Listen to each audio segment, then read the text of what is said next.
আজকে গিয়েছিলাম ফুটপাত থেকে এতগুলো শপিং করতে বের হয়েছি আম্মুর সাথে। সকাল সকালই বের হয়ে পড়ছি দুই মা মেয়ে। শপিং করব বলে কথা, আর শপিং করতে তো অনেকগুলো টাকা লাগবে, তাই অনেকগুলো টাকা বের করে নিলাম। আসলে শপিং করতে গেলে মাথা ঠিক থাকে না, তাই টাকাগুলো নিয়ে নিলাম আগেই। সুন্দর রাস্তা দিয়ে চলে আসলাম বাজারে, আর রাস্তা পার হওয়ার সময় আম্মু এভাবে আমার হাতটা সবসময় ধরে রাখে, আমার হাত ধরে রাস্তা পার করে দেয়। মনে হয় আমি যেন এখনো ছোট্ট বাচ্চা আছি। আসলে মায়েদের কাছে বাচ্চারা সবসময় ছোটই থাকে। আম্মুর পিছে পিছে আমি ঘুরঘুর করতেছিলাম, আম্মু যেখানে যেখানে যাচ্ছিল আমিও সেখানে সেখানে যাচ্ছিলাম। আর ফুটপাতের দোকানগুলো দেখতেছিলাম। এখানে আমি বোরখা, ব্যাগ, অনেক কিছু আছে এই ফুটপাতে, আর সবগুলোর দামই অনেক কম। সবকিছু পার হয়ে আমার এই দোকানটার দিকে চোখ পড়লো, যেটা নিয়ে আমি এর আগে ভিডিওটা দিয়েই দিছি। 200 টাকার কামিজের ভিডিও ছিল যেটা, তোমরা সবাই অনেক পছন্দ করছো ভিডিওটা। তো এখান থেকে আমি 200 টাকা করে দুইটা ড্রেস নিয়ে নিছিলাম। ড্রেসের দাম 200 টাকা হলেও কোয়ালিটি কিন্তু খুবই ভালো লাগছে আমার কাছে, যেহেতু আমি ইউজ করছি নিজেই। আর কম দামি জিনিস পড়লে বা ফুটপাত থেকে কেনাকাটা করলে যে কারো লেভেল লো হয়ে যায় তা কিন্তু একদমই না। যাই হোক, এখানে একটা টি শার্টের দোকান দেখতে পেলাম। টি শার্ট মানে মেয়েদের বাসায় পরা গেঞ্জি যেগুলা, এখান থেকে দুইটা নিয়ে নিছি। এগুলোর দাম পড়ছিল 150 টাকা করে।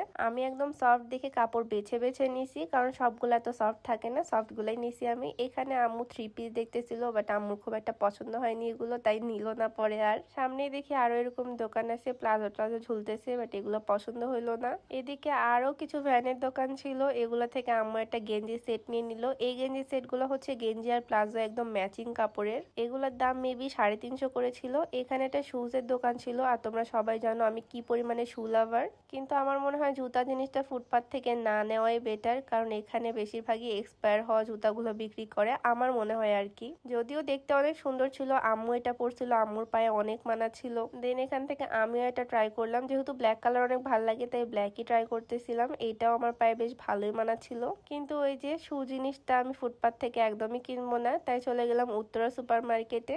উত্তরা সুপার মার্কেটে হাতের ডান দিয়ে যে গলি আছে এইখান দিয়ে ঢুকে গেলাম এই মকবুল শু স্টোরে, যেখানে আমি সবসময় যাই। আমার ম্যাক্সিমাম শু গুলা এই দোকান থেকেই কেনা হয়, তাই আবারও চলে আসলাম। খুঁজে খুঁজে দেখতেছিলাম কোনটা ভাল লাগে। এই শুটা বেশ ভালোই লাগতেছিল, আমার বোরকার সাথে একদম ম্যাচিং ছিল।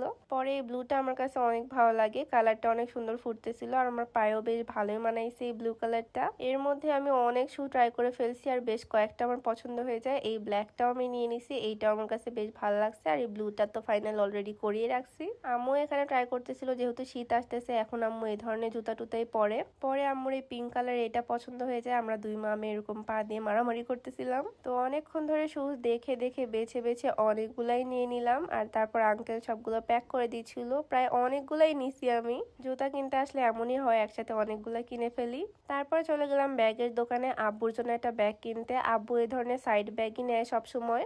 আব্বু আগেও ব্লু কালার একটা ইউজ করতো, তাই ভাবলাম এবার ব্ল্যাক কালার এটা নিয়ে দেই। আমার আম্মুর আবার বার্গেন স্কিল অনেক ভালো, মেবি সবার আম্মুরই, তাই আম্মু একদম দেখে শুনে দাম কমিয়ে তারপরে ব্ল্যাক কালারটা নিয়ে নিল আব্বুর জন্য।